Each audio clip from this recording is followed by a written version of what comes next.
പേരാമ്പ്രയിൽ UDF പ്രകടനത്തിനിടെ Shafi Parambil MP-ക്ക് നേരെ നടന്ന ആക്രമണം ആസൂത്രിതമാണ് എന്നും CPM ഗൂഢാലോചന നടത്തിയതാണ് എന്നും മുൻ KPCC അധ്യക്ഷൻ മുല്ലപ്പള്ളി രാമചന്ദ്രൻ ആരോപിക്കുന്നു. ഷാഫി പറമ്പിൽ MP-ക്ക് ജനങ്ങൾക്കിടയിലുള്ള ജനസമ്മിതി CPM-നെ ഭയപ്പെടുത്തുന്നു എന്നതിന്റെ തെളിവാണ് ഈ ആക്രമണമെന്നും കൂടാതെ സംസ്ഥാനത്തെ പ്രബലമായ സ്വർണ്ണപ്പാളി വിവാദം മറച്ചുവെക്കാനുള്ള ശ്രമമാണ് ഇത്തരം ആക്രമണങ്ങൾക്ക് പിന്നിലെന്നും അദ്ദേഹം ആരോപിച്ചു.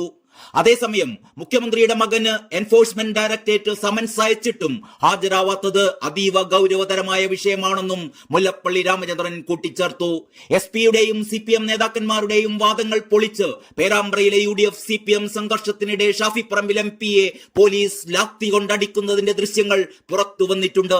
സംഘർഷം നിയന്ത്രിക്കാൻ പോലീസ് ലാത്തി വീശിയിട്ടില്ലെന്നും പ്രകോപിതരായ UDF പ്രവർത്തകരെ പിരിച്ചുവിടാൻ കണ്ണീർവാതകം മാത്രമാണ് പ്രയോഗിച്ചതെന്നുമായിരുന്നു പോലീസിന്റെ ഇതുവരെയുള്ള വിശദീകരണം.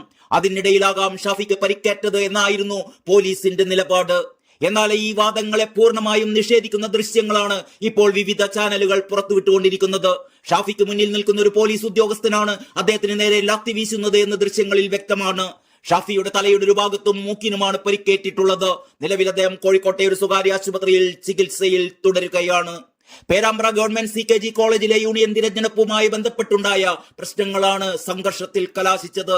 ചെയർമാൻ സീറ്റിൽ വിജയിച്ചതിനെ തുടർന്ന് നടത്തിയ ആഹ്ലാദ പ്രകടനത്തിനിടെ CPM പ്രവർത്തകർ മർദ്ദിച്ചു എന്നാരോപിച്ചുകൊണ്ട് കഴിഞ്ഞ ദിവസം പേരാമ്പ്ര നഗരത്തിൽ കോൺഗ്രസ് ഹർത്താൽ ആചരിച്ചിരുന്നു. ഹർത്താലിന് ശേഷം UDF നഗരത്തിൽ നടത്തിയ പ്രതിഷേധ പ്രകടനത്തിനിടയിലാണ് MP ഉൾപ്പെടെയുള്ളവർക്ക് പരിക്കേൽക്കുന്ന തരത്തിലുള്ള സംഘർഷമുണ്ടായത്. സംഭവത്തിൽ അതിരൂക്ഷമായ പ്രതികരണവുമായി കോൺഗ്രസ് നേതാവ് MK രാഘവനും രംഗത്തെത്തി. പേരാമ്പ്രയിൽ നടന്നത് പോലീസ് നരനായാട്ടാണ് എന്നും കേരളത്തിൽ പോലീസ് രാജ് അനുവദിക്കില്ല എന്നും അദ്ദേഹം വ്യക്തമാക്കി.